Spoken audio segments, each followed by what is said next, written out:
Bukti cinta yang dilakukan pria ini sungguh mengharukan. Ia melakukan apapun demi istrinya, bahkan ketika harga diri dan kehormatannya dihina. Cerita berikut ini sungguh sedih, bikin nangis. Ketika seorang istri yang mengancam cerai karena anak saat tahu fakta sebenarnya dari sebuah buku harian.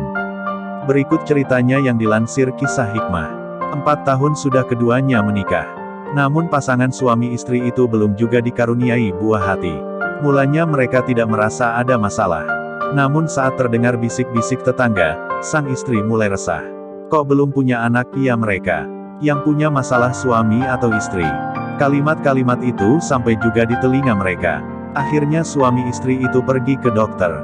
Mohon bersabar Pak, kata dokter kepada pria itu sambil menyerahkan hasil lab. Istri Anda mandul dan agaknya tidak ada harapan untuk bisa hamil. Kalau begitu, jangan sampaikan ini kepada istri saya, dok, pinta sang suami. Maksud Anda? Dokter pun kaget sambil bertanya. Saya khawatir itu akan melukai perasaannya. Dokter katakan saja kalau saya yang mandul. Dokter pun menjawab, tidak bisa begitu. Anda kan tidak ada masalah. Cukup lama mereka berbincang, hingga pria tersebut berhasil meyakinkan dokter untuk mengatakan sesuai keinginannya.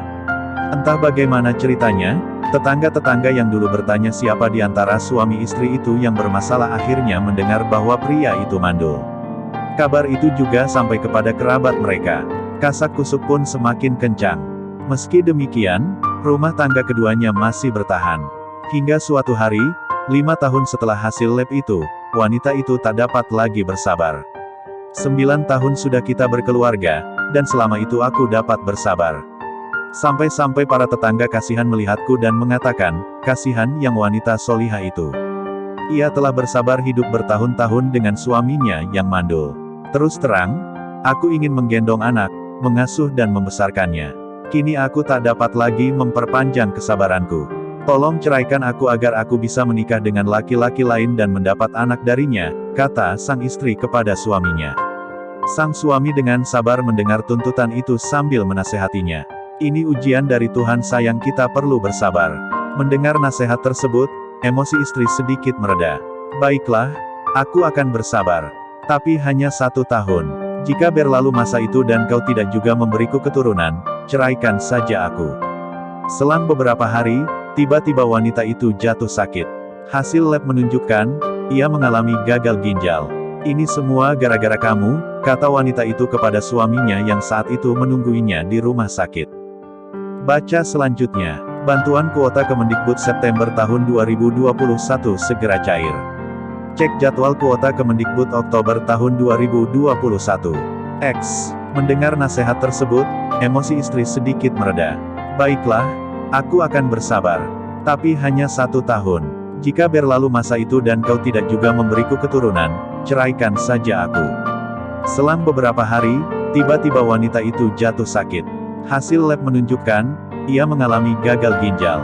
Ini semua gara-gara kamu, kata wanita itu kepada suaminya yang saat itu menungguinya di rumah sakit. Aku terus menahan sabar karenamu. Inilah akibatnya. Sudah tidak punya anak, kini aku kehilangan ginjalku, sambungnya. Sang suami tidak menjawab, ia terus menyabarkan sang istri. Setelah itu, ia pun mengabari sang istri bahwa beberapa hari ke depan ia akan berangkat ke luar negeri. Apa, kau akan pergi ke luar negeri? Kata wanita itu dengan nada tinggi. Iya, esok harinya ketika sang suami berpamitan kepadanya. Entah bagaimana perasaannya, ia yang kini istirahat di rumah sakit harus berjuang sendiri tanpa suami. Ini tugas dinas, sayang, dan sekaligus aku akan mencari pendonor ginjal buatmu. Beberapa hari kemudian, wanita itu mendapatkan kabar gembira bahwa telah ada seseorang yang mau mendonorkan ginjalnya. Tetapi dokter merahasiakan namanya. Orang itu sungguh baik, dokter. Ia mendonorkan ginjalnya untukku tanpa mau diketahui namanya. Sementara suamiku sendiri, ia justru pergi ke luar negeri, meninggalkanku sendiri. Mata dokter yang mendengar komentar itu berkaca-kaca. Ia tahu persis siapa yang mendonorkan ginjal untuk wanita itu.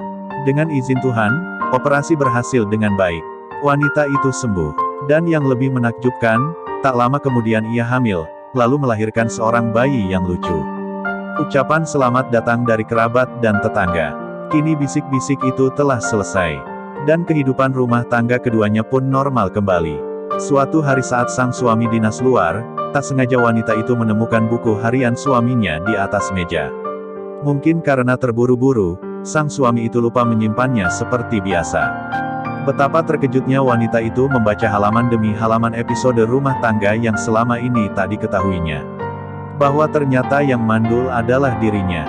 Bahwa pendonor ginjal itu adalah suaminya sendiri. Ia pun menangis sejadi-jadinya.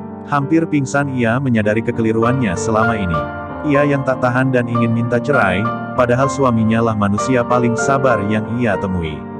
Ia kesal dengan suaminya yang pergi saat ia operasi, padahal suaminya terbaring lemah saat itu demi menghibahkan satu ginjal untuknya. Ketika sang suami pulang, wanita itu tak mampu memandang wajahnya. Ia tertunduk malu. Hampir 100 hari lamanya, ia terus begitu. Malu di depan pria yang paling dicintainya dan paling berjasa dalam hidupnya.